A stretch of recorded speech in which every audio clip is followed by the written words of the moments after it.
大家好，我是杰克。今天是我新冠确诊的第2天啊，应该算确诊吧，因为我们现在台湾的那个规定就是说，快筛阳性视同确诊，好，所以我昨天快筛阳性，那我们确诊以后，我们就自己在家里面自己隔离，所以我现在是自己在家里面隔离的状态，那头发很乱，也没有整理，随便。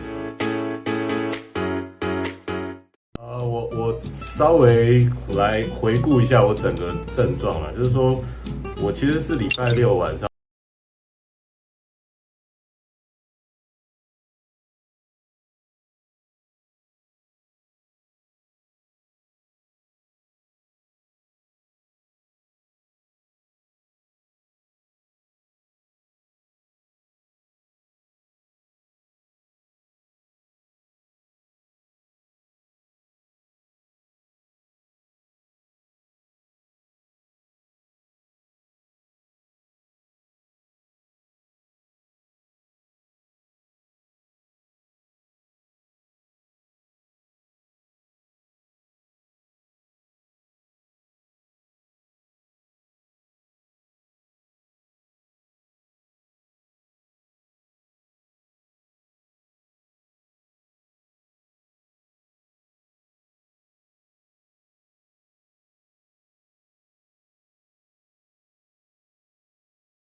可能就要视同确诊了。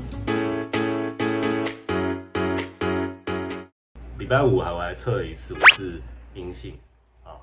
那礼拜6症状就出来了，然后礼拜1再测就变阳性，所以就是其实这个很难说啦，他有时候可能潜伏还是怎样。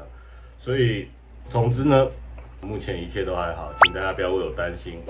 那现在这个新冠，尤其是在台湾啊，这个实在是很严重，尤其 Omicron 这个太强了，传染力太强了。那也请各位好好保重自己，然后注意自己的这个症状。